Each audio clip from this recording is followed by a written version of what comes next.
Vape Bash 3, 2014. Rosemont, Illinois, Chicago. It was a long fucking ride. It was about 9.5, 10 hours around there. The ride there, I did not fucking sleep until the last 45 minutes. The ride was good from about 13.5 hours. I actually live in Northwest Indiana. Traffic was smooth. We were so excited to get here at the event, and so far it's been spectacular. Hour-long flight from Buffalo. Buffalo. Easy flight, okay. Was drinking in 1 hour and 15 minutes from the time I took off. Ride, it was long. Had a lot of trouble at the border. Oh yeah, got detained for an hour for no reason. The guy thought e-cigarettes were only used for marijuana. Definitely not happy about it. The ride was pretty good, actually. We left about 5 in the morning. Okay, we left about 5:45. Okay, 5:45. Got here at 7. This time around, we sold juice, we sold drip tips, and we gave out free rubbers with this lovely mug. CJ.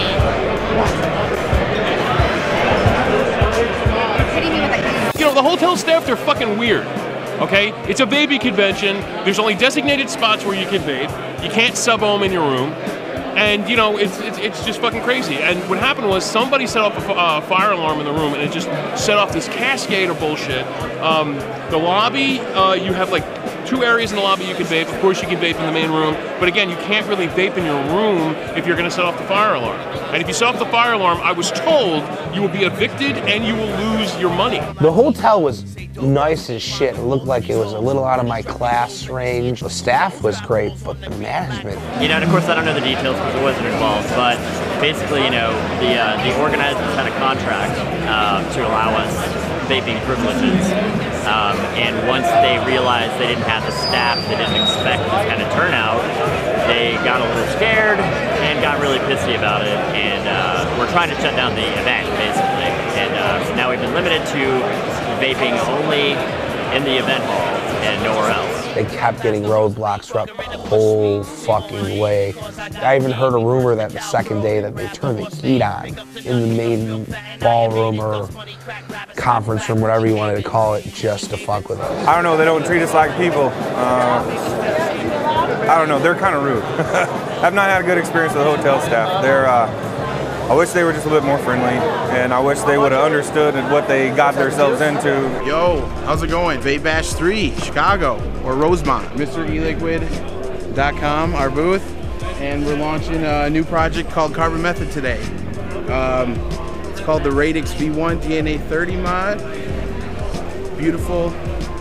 This is the limited edition Cosmic Finish. Damn. All branded up nice. Individually serialized DNA 30. I have no idea what it's called, but it looks badass. Hyperion over there has them. They're real nice. It's a mechanical box mod. There is no wires, no nothing. 18650 is a fantastic piece. That is the ZNA in rose gold. I travel for a living, so I've met a lot of the people in person, and yeah, there's always favorites. You can't always get close enough right now to talk to them, but once they sell out of their good stuff, you'll be able to have fun and just sit back and kick tires. We did our normal mingling, like nothing really super crazy happened Friday. It was a normal day.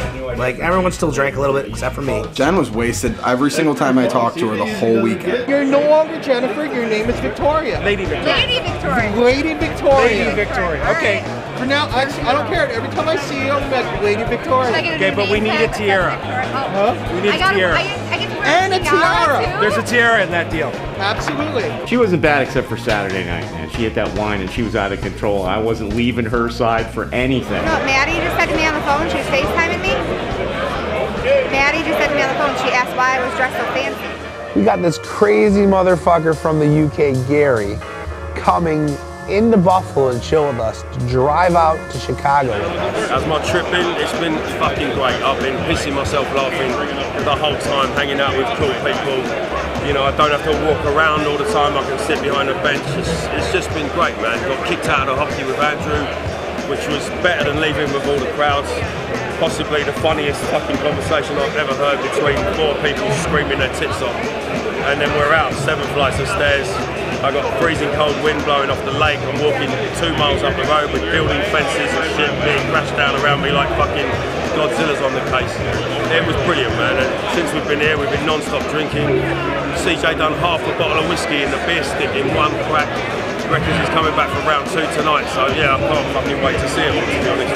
I ain't laughed so much since my last trip here, to be honest. There's a costume contest, and guess what? It's for steampunk. I've never been in a costume contest before. Of course, Vape Girl, or Vape Woman, I don't know which one it is. Vapor Girl. Vapor Girl shows up. She got some people that were excited to see her, but I don't think she got as much as she wanted. She was, do you know who I am? She couldn't believe that everyone didn't know she was Andy's wife. So she had a thing about that. And it started with the Vape Girl thing.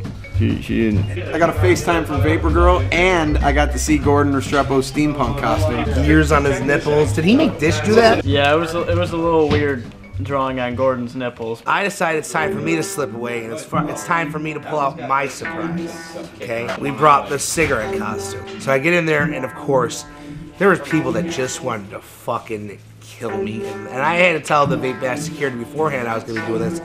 So everybody had to come in, they had to have their ID badge. Okay? You know, you're not getting in unless you have your ID badge. And I'm like, listen guys, it's gonna be under my costume. I have to get in. So good Joe, Phantom, he helps me out the most, man. He was walking around with me the whole way. Like I did 2 laps. I was running for a little while. Like he followed me, making sure people were gonna kill me. Like I'm insulting people, I'm hugging people, telling them I miss them and shit.